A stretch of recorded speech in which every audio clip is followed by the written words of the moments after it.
Hello, everyone, and welcome back to Learning English USA. I'm Jessica, and today's episode is all about one of the most important, but often misunderstood, secrets of language learning, the power of daily practice.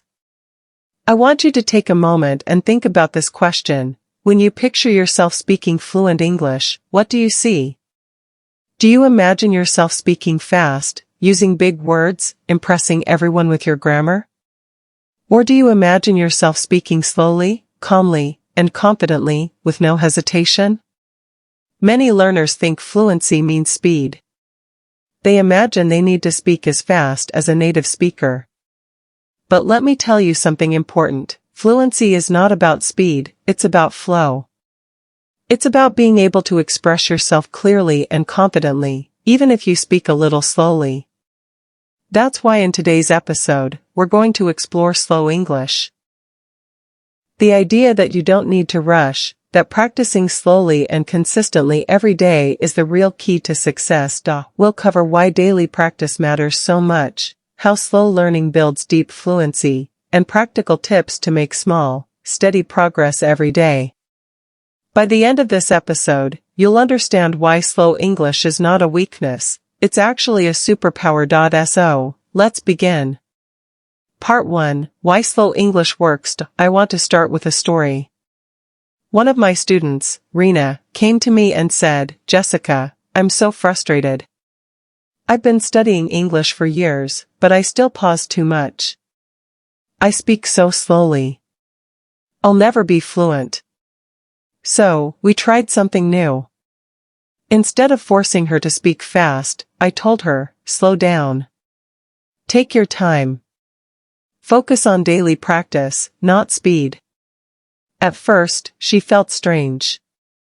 But after a few weeks, something magical happened. Her sentences became smoother, her pauses shorter, and her confidence grew. Here's the truth. When you slow down, you give your brain time to process, and you make fewer mistakes. You actually build fluency faster because you're practicing with clarity and accuracy. Think about athletes. They don't start by running at full speed. They practice slowly, focusing on form, repeating the same moves until they become natural. Then, speed comes naturally. The same is true for English. Part 2, The Science of Daily Practice. Now let's talk about why daily practice is so powerful. Scientists have studied learning for decades, and they've found that consistency beats intensity. If you study English for 10 minutes every day, you'll learn more than if you study for 3 hours once a week. Why? Because your brain needs regular contact with the language to build strong connections. Daily practice is like watering a plant. If you water it a little bit every day, it grows strong and healthy. But if you pour a bucket of water once a week, the plant struggles. Your English is the same. A little every day works better than a lot once in a while. This is why slow English is so effective. You don't need to overwhelm yourself. You need to show up daily. Even 5 minutes counts. Part 3. What daily practice looks like. So, what does daily practice actually look like? Let me give you a simple routine you can follow. Morning phrase practice. Start your day with 3 English phrases. For example, how's it going? That sounds great, I'll get back to you on that. Say them out loud. Imagine using them in real conversations. Active listening. Spend 5 to 10 minutes listening to a podcast or video. Don't just hear it, repeat sentences, copy the speaker's rhythm. Mini speaking session, talk to yourself for 5 minutes. Describe your day, your plans, or something you see. Reading out loud, choose a short article or story and read it aloud. Focus on clarity, not speed. Reflection, before bed, review what you practiced. Ask yourself, what did I learn today? This simple routine takes 20 to 30 minutes. If you do it daily, you'll be amazed at how much progress you make. Part 4, Overcoming the Fear of Speaking Slowly. Now, I know what you're thinking, Jessica, won't people get bored if I speak slowly? The answer is no. In fact, speaking slowly can make you sound more confident. Think about great public speakers. They don't rush. They pause. They let their words breathe. That's why people listen. When you speak slowly, you give yourself time to think. You also give your listener time to understand you. And you reduce the ums and ahs that come from rushing. So, don't fear slow English. Embrace it. It shows that you are thoughtful and confident. Part 5. Practical exercises for slow English. Here are some practical exercises you can try shadowing slowly. Pick a video of a native speaker. Slow it down to 0.75 speed and repeat after them. Focus on clarity. Recording yourself. Record a 2-minute talk about your day. Listen back and notice where you pause. Practice those sentences slowly until they feel natural. The pause and plan method. Before answering a question, take a second to breathe. Then answer slowly. This reduces hesitation. Word expansion. Take one simple sentence, like I had coffee, and expand it slowly. I had coffee this morning. I had coffee this morning because I felt tired. I had coffee this morning because I felt tired after a late night.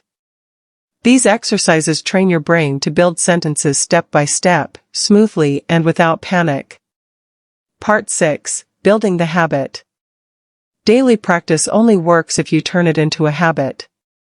So, let's talk about how to build habits that stick. Start small. Don't say, I'll practice for 2 hours every day. That's not realistic. Start with 10 minutes.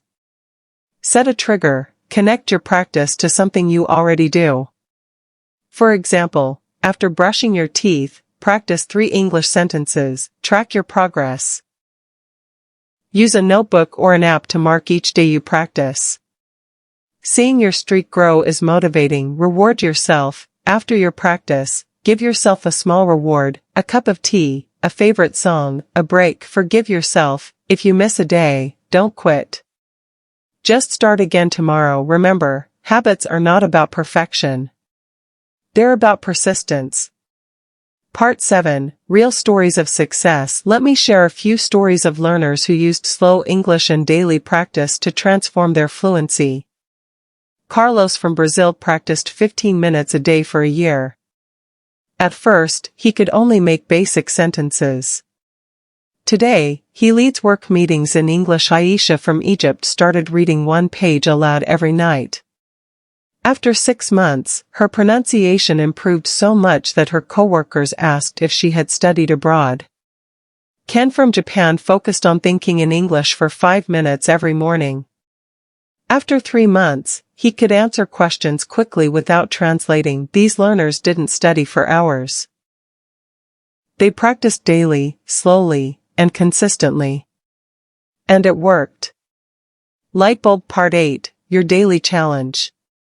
Now, here's my challenge for you. For the next 30 days, commit to slow English daily practice. Even just 10 minutes. Choose one activity, speaking to yourself, reading aloud, shadowing, or writing short sentences. Write it down. Put it on your calendar. Track your progress. At the end of 30 days, I guarantee you'll feel a difference. So, let's review. Today we learned that fluency is not about speed, it's about flow. Slow English, combined with daily practice, is the real key to success. We talked about why daily practice works, what it looks like, how to overcome fear, exercises you can try, and how to build lasting habits. Remember, fluency is not a race. It's a journey. Every day you practice, even slowly, you are moving forward. Thank you so much for joining me today on Fluent Voices. I'm Jessica, and I hope this episode inspires you to embrace the power of slow English and daily practice. If you found this helpful, please subscribe, share this podcast with a friend, and leave a review. Until next time, keep practicing, Keep believing in yourself, and remember, slow and steady wins the race. Bye for now.